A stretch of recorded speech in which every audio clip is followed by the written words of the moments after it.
কয়েক টুকরো মাংস এবং আলু দিয়ে পরিবারের 3-4 জনের মতো খাওয়ার একটা রেসিপি বানিয়ে ফেললাম আজকে।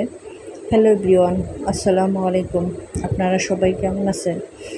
আজকে আমি আলু এবং কয়েক টুকরো মাংস দিয়ে একটা রেসিপি বানাবো, আর সেটা আপনাদের সাথে শেয়ার করব। আর এই জন্য আমি একটা পাতিলে ফুটন্ত গরম পানি দিয়ে দিয়েছি, আর সেখানে কয়েক পিস মাংস দিয়ে দিলাম, সাথে দিয়ে দিয়েছি হলুদ আর একটু লবণ।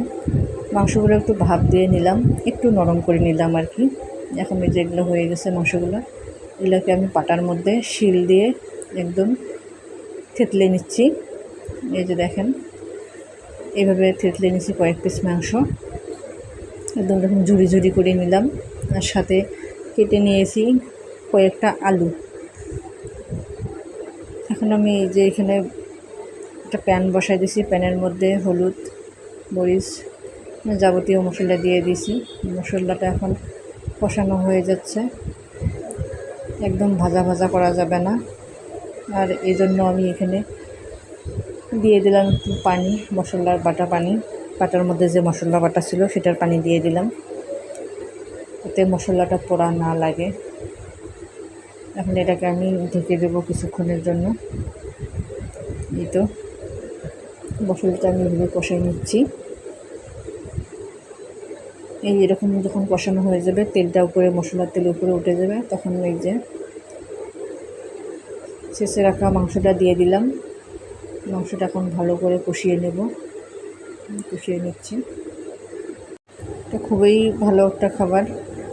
যদি মাংসের পরিমাণ কম থাকে তাহলে এইভাবে খেতে পারেন আপনারা। এই যে মাংসটা আমি কষায় নিচ্ছি। এখন এখানে কেটে রাখা আলুগুলো দিয়ে দিলাম। কয়েক পিস আলু নিয়েছিলাম আর এভাবে ছোটো ছোটো করে কেটে নিয়েছি। আসলে মাংসটা আমি ভাজি করব আলু দিয়ে। এই তো আলু দিয়ে দিলাম। এখন এটাকে ঢাকনা দিয়ে 5-10 মিনিটের জন্য রেখে দিলাম। এই ঢাকনাটা খুলে দেখেন আলুটা দেখতেছি সিদ্ধ হয়েছে কি না। এই যে দেখতেছি,